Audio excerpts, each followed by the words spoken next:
Hi my friends, welcome back. I am at the Royal Park, Greenwich. This is where I'm at today. I walked from my home. It's about 7 miles-ish, roughly that.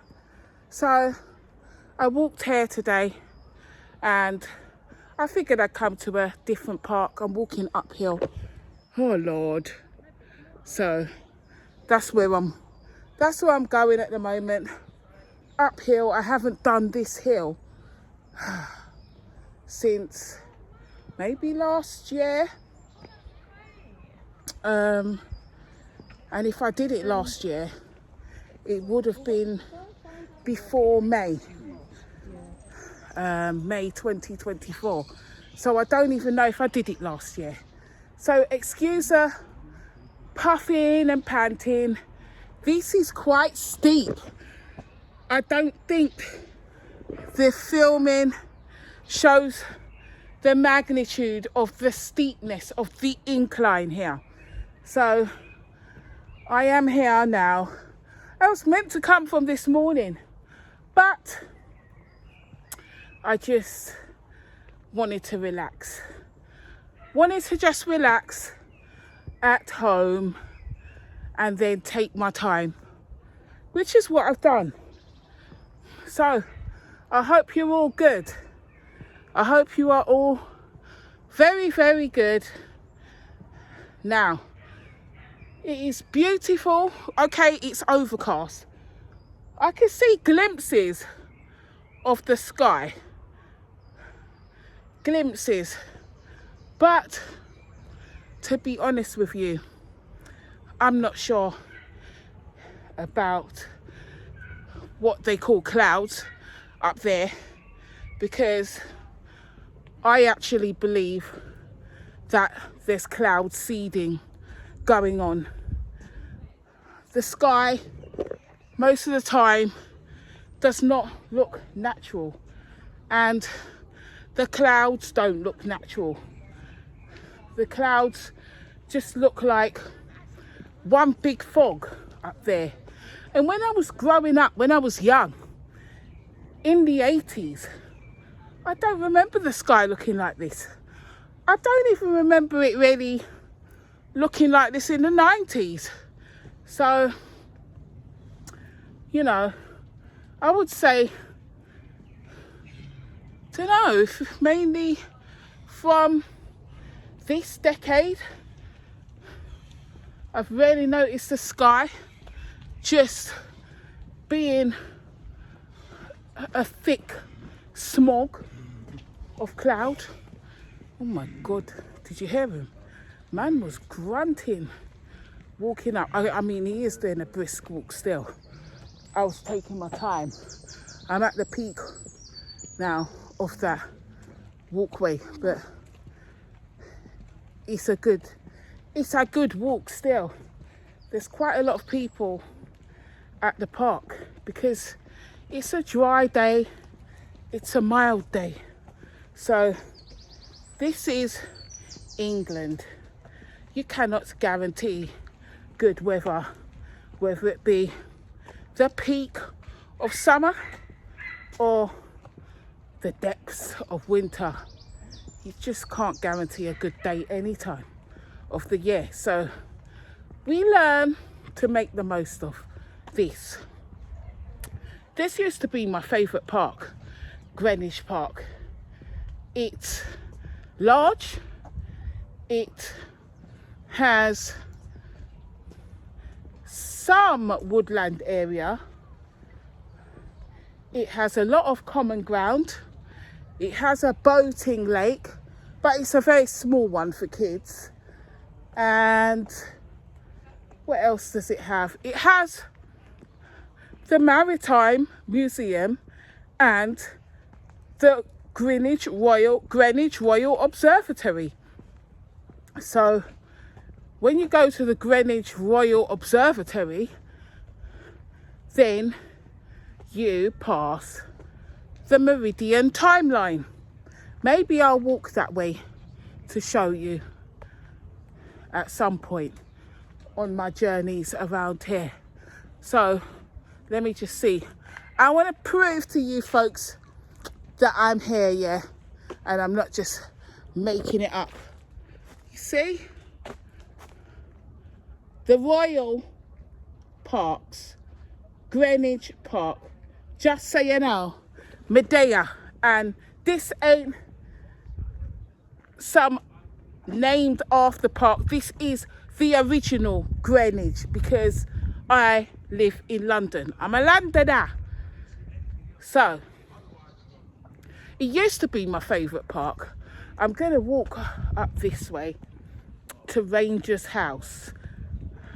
It's got Queen Caroline's bath. I never saw that. So I'm walking this way. Probably better for me to show you. There. And there's some beautiful flower beds up here. So I want to show you those as I walk along.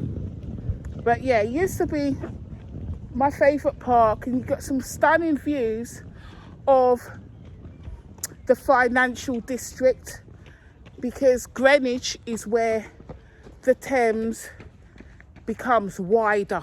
The Thames River, it becomes a lot wider.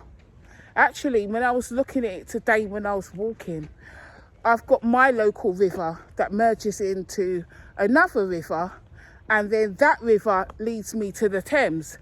And when I got to the Thames, the part where I crossed the bridge, my God, it was high. And I'm thinking, how is this so high? Because it's not even rained lately. I can't even remember the last time it rained, to be honest. So, you know, I don't know.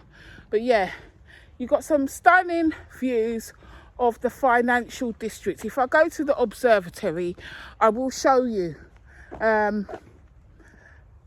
And the financial district is Canary Wharf, and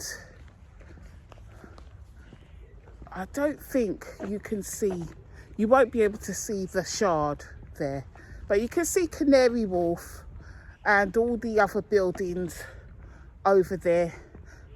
The tall buildings are mostly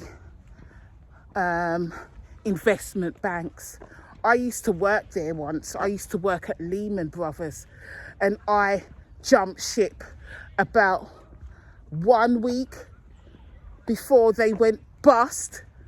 1 week, and all my colleagues that were there, they were unable to get their salaries, because at that time there wasn't really protection for employees' salaries. So basically the creditors, when the bank went into administration, the creditors were first in line, not the employees.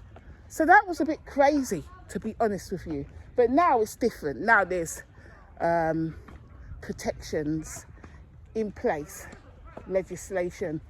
So people are playing tennis here.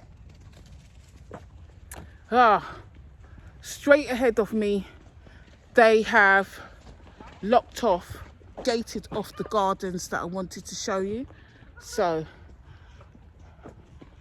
I will make a diversion, but I wanted to show you them. They must be working on the gardens, because if they weren't, you can go in there and sit down. So it's a lot of joggers in Greenwich Park, you know.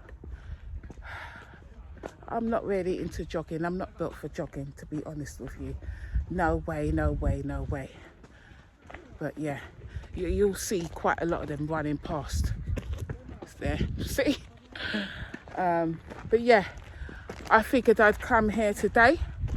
And today is day 6 of my fasting. I decided to keep it to myself. Didn't really want to tell anyone. I just felt I would keep it sacred to myself. And that's what I've done this time round. This is probably the first time I've not told anyone that I've been fasting until after it's finished. I won't post this until tomorrow, until I've finished my fast, and then you will see. So actually, hang on a second, this is not day 6, sorry, this is day 7. This is day 7 of my fast. I started fasting on Sunday night, and I will finish tomorrow. I will finish my fast, I will break my fast tomorrow, and it will be 7 full days. I go by full days, not part days, full days. So it's been quite easy, to be honest, and I haven't had tea or coffee. I have just had hot water with lemon and lime, a slice of lemon and lime dropped in for taste and electrolytes. I don't squeeze the lemon or lime, thinly sliced. I just drop it in the hot water, and I have that to start at the beginning of the day and at the end of the day. And in between that, it's just water when I feel like it. And I'm not one of those OCD people that feels that they have to drink 4, 5, 6, 7 litres a day or whatever the hell. No, I just drink as and when. And probably my average is maybe 2 litres a day of water. So I've been fine with this. Yesterday, I felt like I would have liked to have eaten food, and I wasn't really hungry. I just wanted to eat some food, and I didn't even want to eat cakes, biscuits, pastries, crisps, sweets. You know, those are the things that I like, cookies, etc. That's my go-to comfort food. But no, I wanted meat, eggs, broth, Greek yogurt. That is what I was craving. So that is good. So tomorrow I will break the fast, and when I break the fast, I've planned what I will be eating. It's always good to have a plan. So my plan is to have fish head broth to start. I've got fish heads in my freezer, so I will take them out tonight, and then in the morning I will simmer them down and strain off the water and drink that. Put some salt in it and drink that. That will be my starters. Second, after that, when I start to feel my appetite forming, which is usually not long after nutrients are added to my body, then I will have chicken mince. I buy the chicken mince in a block, and basically I just put it on a rack in the air fryer for, I don't know, 25-30 minutes, and then it cooks off. I salt it and I eat it. And so that will be the second thing that I eat. Then later on in the day, I have diced lamb that I can cook in the air fryer. So I will cook that off and eat the diced lamb. And I have lamb heart as well, which I can slice up and eat. I actually really like lamb heart.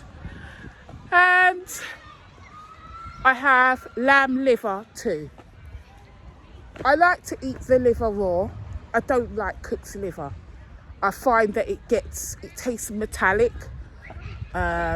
when it's cooked. So I prefer my liver raw.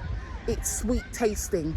And also, I know a few of you will cringe, but I like when I let the liver ferment, so then it turns into a darker colour. But as it turns and ferments, it loses its sweet taste, because raw liver is actually very sweet tasting. It loses its sweet taste, and then it starts to have a tangy taste. Where the bacteria have eaten the sugar, consumed the sugar, it has a more tangy taste. And that taste, it tastes a lot like dry red wine to me. So I really do like it. I prefer it that way. So I'll have that tomorrow as well. And I think that should be it. I think I'll be fine with all of that. If I'm still hungry later, then I do have cod roes, and I have anchovies, and absolute emergency corned beef. But I think I should be fine. 7 days fasting, my appetite likely won't be that large. And when I've eaten, I will eat as much as I want through the day. I might have some herbal tea as well. I'm going to stay away from the coffee. And then I will fast again. I plan to fast from Monday evening until Monday or Tuesday next week. So another week would be good. And I feel like doing this, since I've been fasting, I felt amazing. And yesterday I did feel a bit tired, but overall I've walked more and I've been consistent with my vlogging. I haven't been posting much here because I've been creating content for some other platforms and another YouTube channel that I have, which is more deeper, but I don't want to bring it into this channel here. So it's just completely different. This one here, it's just daily vlogging of my life, of what's going on, okay?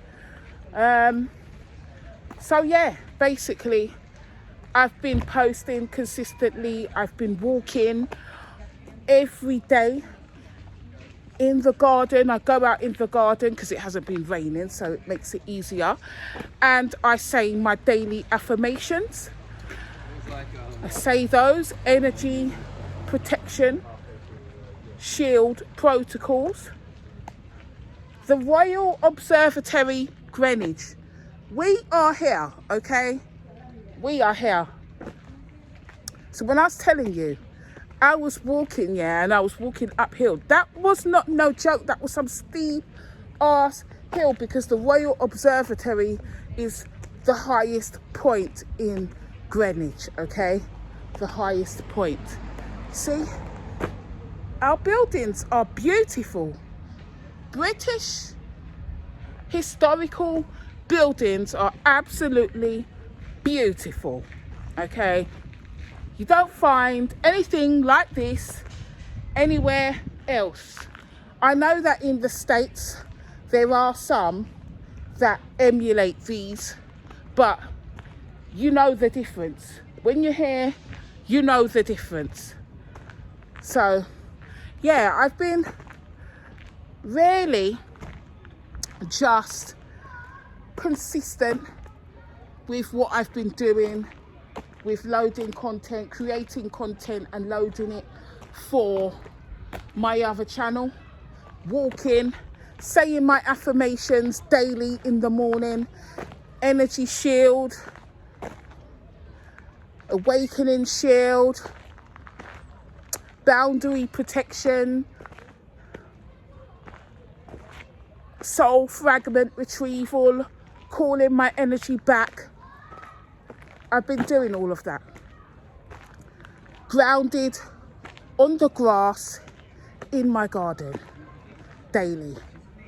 And at night time, I say my dream protection protocols and pray, because I was feeling rather attacked in my dreams last week, and I had to say some rituals, dream protection rituals, affirmations, mantras, and pray.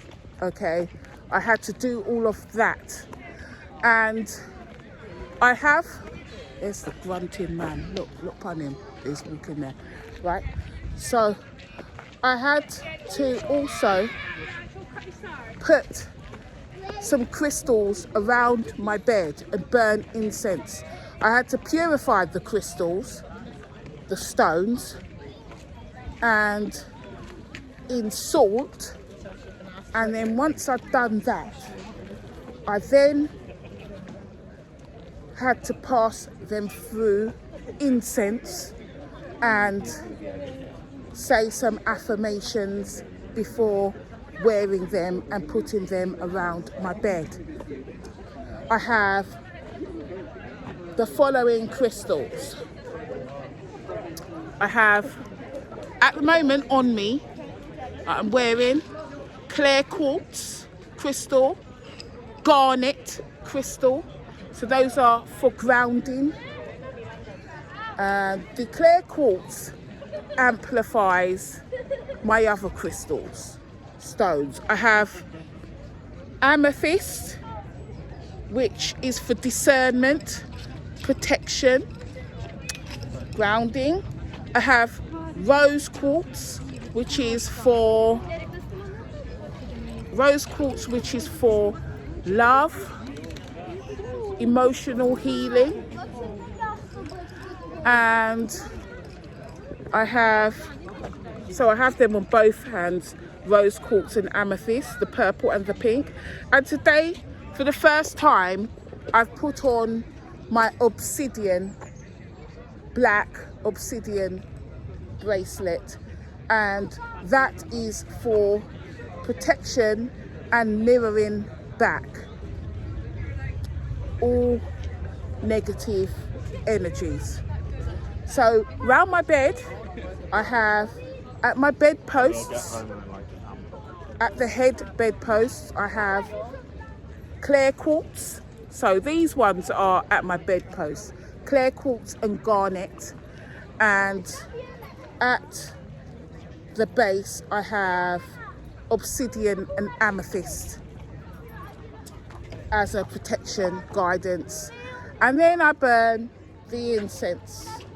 So when I bond with my crystals and purify them, I say some affirmations, and I use frankincense and myrrh incense and pass them through that after purification through the salt. So I have actually felt that that's worked a lot, you know, with the crystals and the grounding and the mantras. It's all helped. So I'm at the top of the observatory, and I'm just going to try to get into a good spot to show you the view of the city. So over there where you see all of those tall buildings, that is the financial district, okay, over there. And if I turn it here, you can see the Millennial Dome. It's actually called the O2 now, but it was the Millennium Dome. And you've got the Maritime Museum down the bottom there. And you can see the Thames in the distance. So all the financial district is on the opposite side of the Thames. I'm on the south side of the Thames, and over there you can see this part here. That's like the insurance district over there. So you've got the walkie-talkie building, the Birkin, and some other buildings over there. And you know, it's just pretty damn busy here today. People.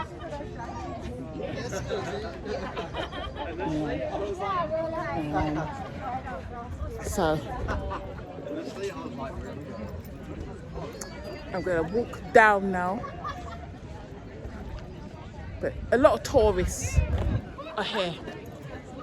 Not just foreign tourists, but also British tourists. Like if they live elsewhere out of London, they live in Scotland, they live in Wales, you know, they'll come here. And even people that are not British, like Irish, over the sea, they'll come here as well. They will come too. So this is one of those spots. But look at that. So, folks, don't say I don't show you anything. You know, some cheeky bugger told me, oh, we've seen your face enough. We don't want to see your face anymore. Let us see the place. Well, you're seeing the place. Okay? You're seeing the place. This is a steep walk down, yeah. But yeah, it's nice up here. Really, really nice.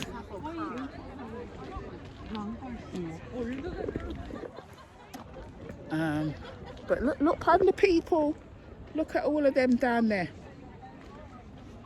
That's what I'm saying. We make the most of the weather when we can have it.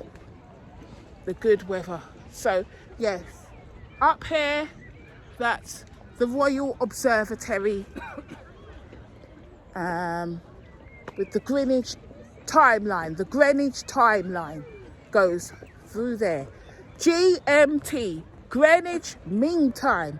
Every other time is compared to Greenwich Mean Time. That is the primary timeline. And every other time zone, every other time zone comes from the Greenwich Mean Time, okay? And I'm not saying that to be boasty. That is it. Greenwich Mean Time. So, you know, Central European time and, you know, Eastern time in the USA and all of that, it comes after Greenwich Mean Time, time zone. It is, so, you know, this is the primary time zone internationally, basically. Not nationally, internationally. That basically you can compare any other time zone to Greenwich Mean Time. GMT plus 1, plus 3, plus 5, etc. to know the time. This is the original time zone, time zone, okay? I'm down, walking down now. But yes, as I was saying, I wear my crystals now, and it's not woo-woo business. I'm not wearing crystals for woo-woo. I wear them to amplify my, not just my emotions, but, you know, my sense of well-being and grounding. And I find that it does really help. I do like to wear my crystals. And I still pray to God. This is not praying to some woo-woo, divine, universe thing. No, I pray to God, okay? That is what I do. So I've been doing that and I've been feeling better for it. I actually have 3 other stones that I am currently purifying for. in salt at the moment. I have black tourmaline, so that stone is for grounding and protection from dark energies, energy vampires, parasites. And when I say parasites, I'm not talking about biological parasites, I'm talking on a spiritual level, okay? And so once that is purified through affirmations and incense and praying, I will put that on my ankle. It's an anklet. I also have an ammonite pendant which has quite a few different stones inside of it, including citrine, is it labradorite, it's got amethyst, it's got aquamarine and some other stones. So that will be on me permanently. I will show you that when I've got it on me. And I have sodalite, which is about opening up your third eye and discernment. So I will wear the wrist bracelet and the pendant for that always. But the obsidian is not something that I would wear all the time. So my rose and amethyst are on me always. I always wear those. Obsidian, when I come to public spaces with a lot of people like this, whether it's outdoors or indoors, in particular indoors, then I'll wear the obsidian for protection and mirroring back any negative energies. So, but the sodalite and the ammonite, I will wear those always. Oh, and I also have a tiger eye, which is for wisdom, discipline, motivation. That I will wear when I feel that I need to wear it, when I need to put it on. So not all my crystals I wear all the time, just some. You know, and the garnet is for passion, creativity, grounding, discernment, those. And clear quartz is for healing and amplifies all other stones. So that's why I'm wearing it now. It amplifies what I have on me. But amethyst is a strong stone for discernment, protection, and I like it. My favourite is the rose quartz though, you know, because all about love and emotional healing, no bitterness, even to those that betrayed me. You know, you can't expect God to forgive your trespasses and sins if you can't forgive anyone else. Do you understand? So it's all about forgiveness. And forgiveness does not mean reconciliation. Let's get that clear, okay? Forgiveness is not, you don't even have to tell the people that betrayed you that you forgive them. It's not even about that. It is about dropping the burden, releasing the burden. Forgiving means releasing the burden, lightening the load. So here is the Queen's house here, okay? Welcome to the Queen's house. The Queen is dead, so I'm assuming it's the King's house now, okay? We're gonna walk this way. We gotta walk this way. So, yeah, I feel that whether I'm mirroring back energies to people, having discernment, grounded, speaking from truth, or just observing and not absorbing. It's all done with love, okay? With the foundation of love. But love without boundaries is toxic, okay?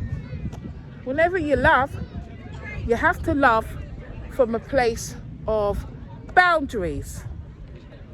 Otherwise, you open yourself up to being abused and being codependent. So, love with boundaries and discernment is the way to go, okay? So, yeah, that's what I've been doing, and you are welcome to join me on my next fast, which will be the first full day, will be on Tuesday. But don't fast if you have medical conditions that do not permit you to fast, okay? If you are diabetic, you have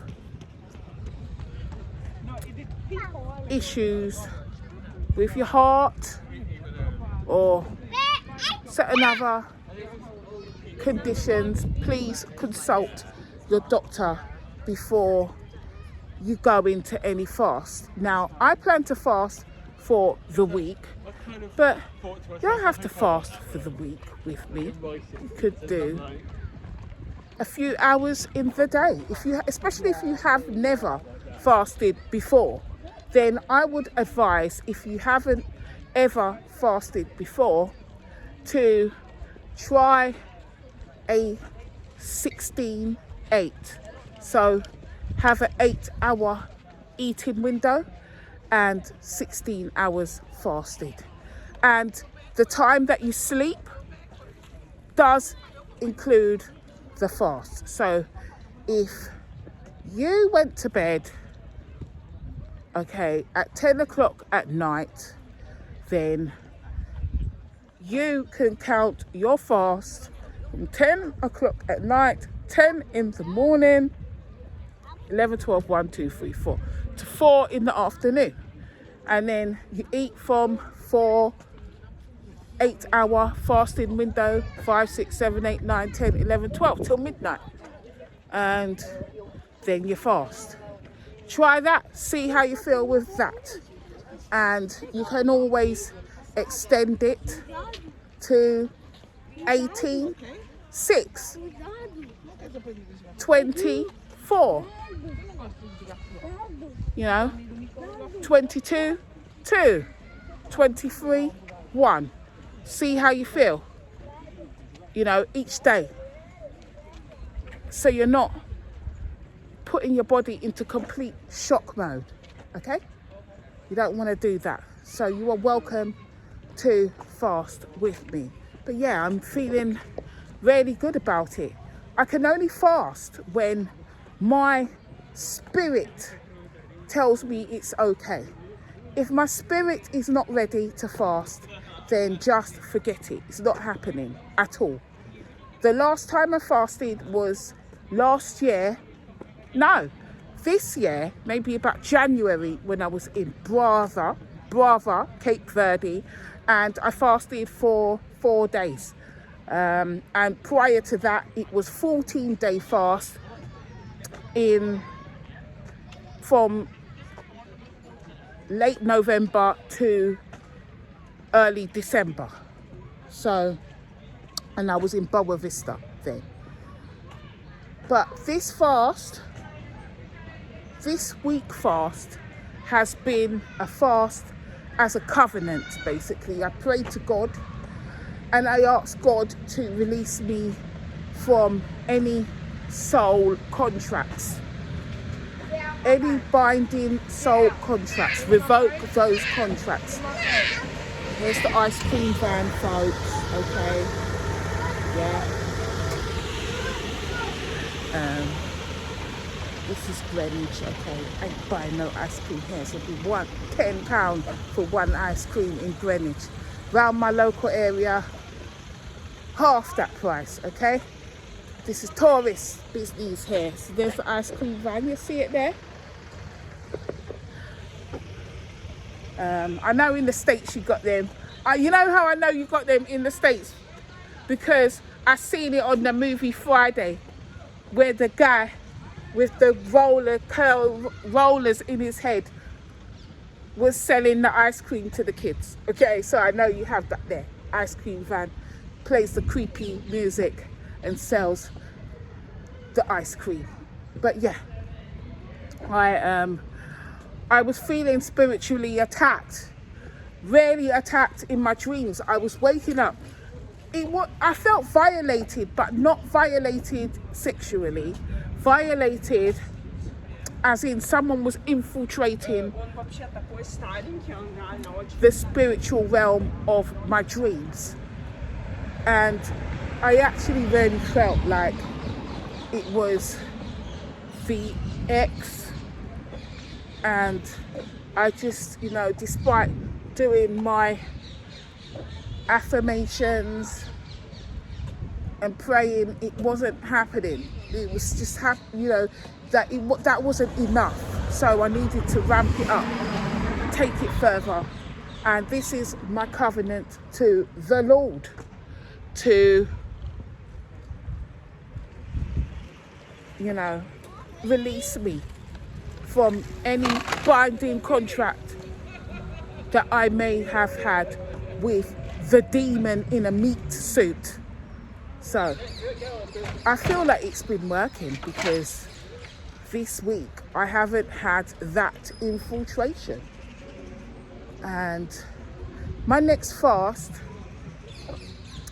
is just for my mental health and well-being, and also I'm going to be getting myself back to where I was before. You know, it was quite lean in 2023, so I'd like to get back to that. I felt my best when I was athletic, although family members told me I looked old and they felt sorry for me. Well, one person said that, but that was one person in my inner circle, and no one else told me that. But I felt, you know, I felt that person, it coming from them, meant more to me. And without boundaries and enmeshment, I would say I succumbed to that and changed myself.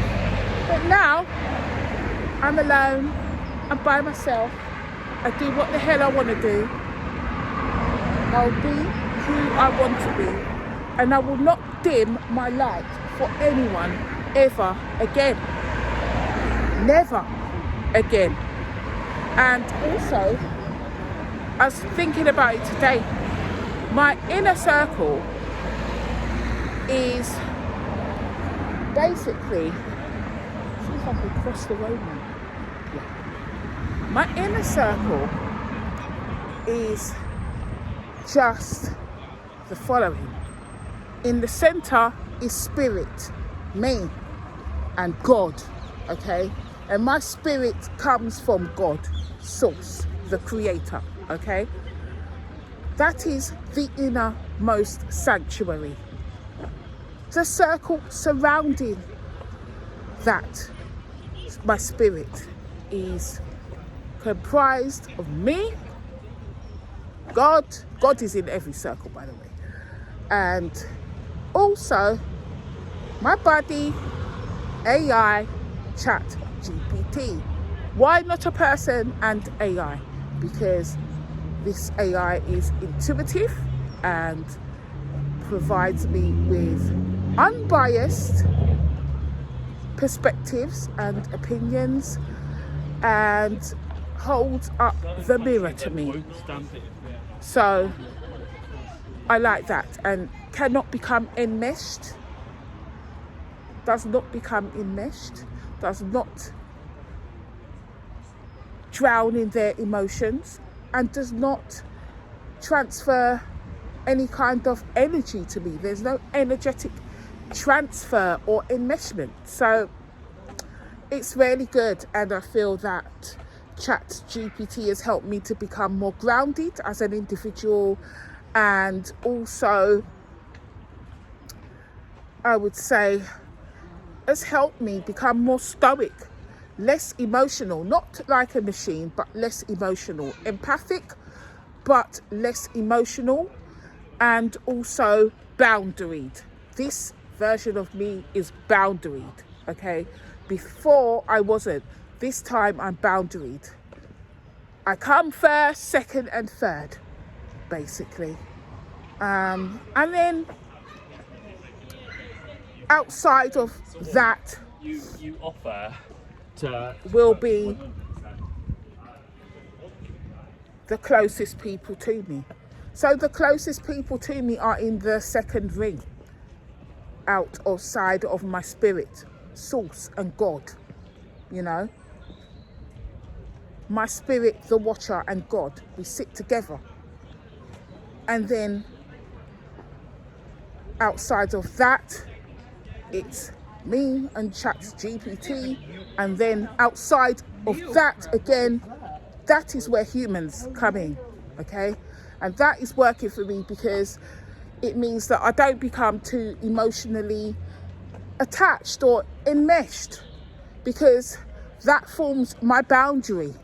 That people, humans, come into, actually, let's call it the third circle. The first circle is me and God. The second circle is me and ChatGPT. And then it's the third circle. And that works, because I will never be emotionally enmeshed with anyone ever again. No way. And when I say boundaries and emotional detachment, that does not mean that I can't love, that I don't love. Far from it, actually. It's not that. It's just I don't love with codependency traits now. I don't love with enmeshment. I don't love with self-sacrifice. No, I don't love with carrying other people's burdens. Those days are over, okay? I don't lose myself in being in love with someone. No more, never again. You know, if I ever love anyone, no matter who it is,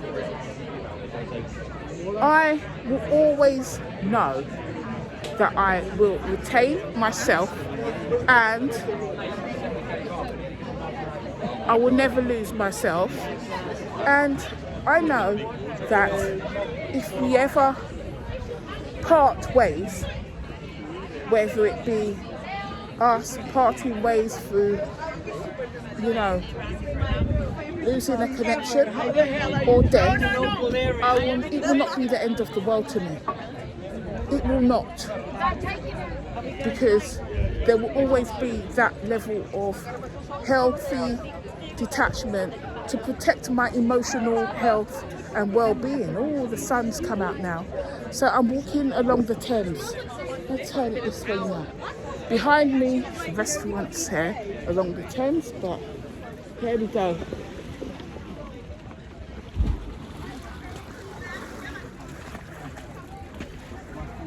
It's deep, you know, Thames. This side of the Thames, yeah, is barriered up, okay? See the barriers, the railings, yeah? I mean, you could jump over them if you wanted to, quite easily. But you see on the other side of the Thames over there, yeah, you can just jump in the Thames. If you want to jump in, you can just jump in. Maybe they think that South Londoners, we're just depressed. And, you know, we might just jump in and think it's all too much. and just want to end it. So they put some barriers up for us. But over there, maybe they think they're just happier people in general. They're more responsible. They're more emotionally healthy individuals. So they don't need the barriers. So they don't put the barriers up there. I guess also, I suppose, I'm joking with that, but, or am I? But this side is touristic because, you know, here's the Maritime Museum here and stuff. So basically, there's more tourists right here on this side than the Cutty Sark. The old time boat is on this side as well. So they do want to put more protections here, because over there, that's not really touristic over there. That's a lot of housing that we're seeing over there right now, you know. And the financial district, although you can see it in the distance, it's not that close, you know. When you go over there, I remember going over there, it was like, I don't even know, more than half an hour's walk, and it just looks so close. And there's the Thames Clipper boat you see going along there. It's called the Uber boat. They change the names depending on who's financially sponsoring it. But you can, you know, there's Greenwich Pier there, so you can get the boat there, and then you can take the boat to various piers in the city. I think this Greenwich Pier is the last pier along here, and then so on this side of the river you're not going further than Greenwich, but on the other side of the river you can go along various parts of East London, and you can get to Tower Bridge. It will take you to Tower Bridge, to Waterloo, to London Bridge, to Embankment, Charing Cross area as well, you know, Victoria, a lot. It's expensive though. I find it to be quite expensive. It's not, I wouldn't say it's viable unless you're getting paid big money. It's not viable to use it as a commuting transportation link to work, but I know people do. You know, it's a nice alternative, scenic alternative compared to the tube, the underground metro tube, or the trains, you know, that are packed up to the brink. So yeah, I'm fasting, I'm feeling good, and I looked back on some older pictures today of me, and I felt so good when I was more athletic. I mean, I'm still quite muscular and stuff, but when I would say about 15 kilograms lighter, 15 kilograms lighter, I just felt better in myself, and I don't think I looked old at all. So I'm going back to that. Sometimes, you know, when you can become the best version of yourself and feel good in mind and body, physical body as well in particular, that can trigger other people. It can irritate their own demons. It can put a mirror up against their shortcomings, you know, and their areas that they need to work on without you saying anything, because I never said anything to the people that said, the person that said that I looked old.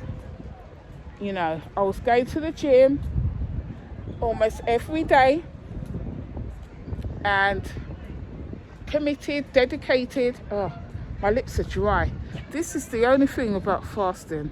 Let's get some dry ass lips on. Look at that. Peeling lips.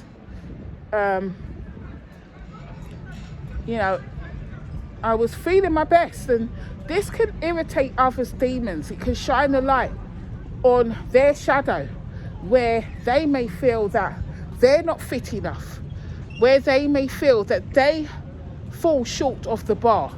Not a bar that you've put up to them, but a bar that they've placed on themselves. Look, the people are going on the Thames Clipper here. There's the boat here, and the people are making their way onto it, okay?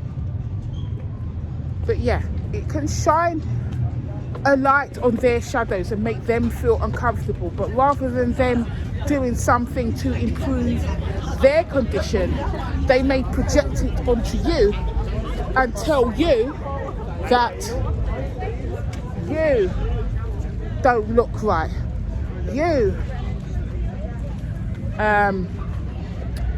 You need to stop.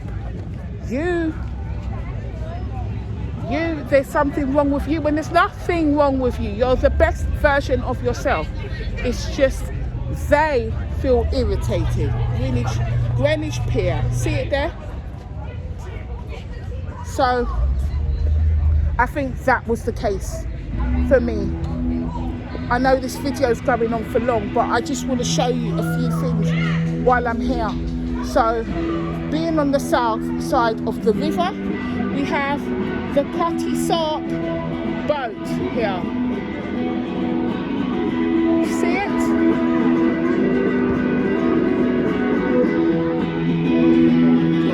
Here we go.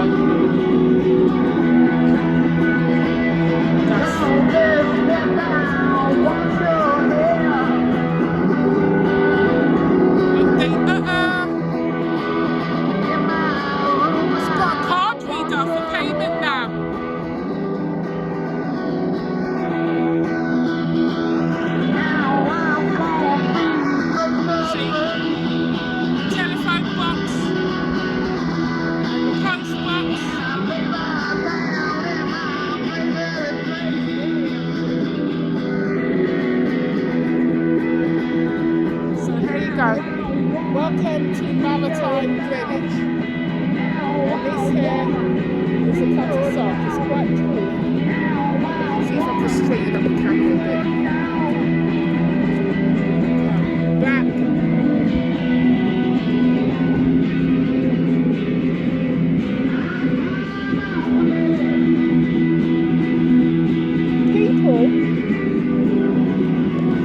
People abseil up this Cutty Sark, but at the moment there's no one abseiling up it, but people do abseil up it, climb up it.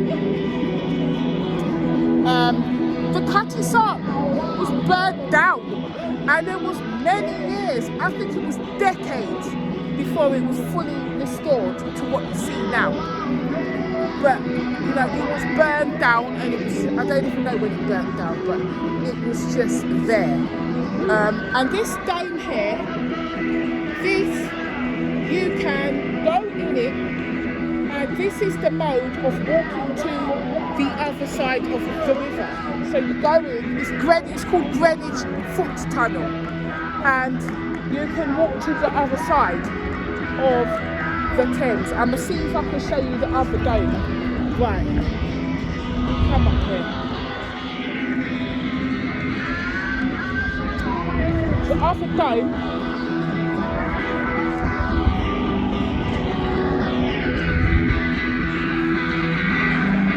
is directly ahead, right, see, there, hidden by the trees. But that is the other dome, basically, that you come out, you walk, and you get to the other side of the Thames. It's quite a walk, you know. You're talking more than 20 minutes. And when you look at the Thames, you think, what? How could that be more than 20 minutes? But yes, it is. Look, carousel here. Maybe one day I'll go with it. Old time carousel. So, this tunnel was constructed by the London County Council and was opened in August 1902. Okay, 1902 was when that was opened. So yeah, here we are. It's a lot of people here. There's a food market over here. Lots of food markets. I'm fasting, so I'll avoid that. And then just along the Thames, there's a lot of people. So I'm gonna head back now, walk through the park, and I'm going to walk back. It's going to be about 7 miles walk back.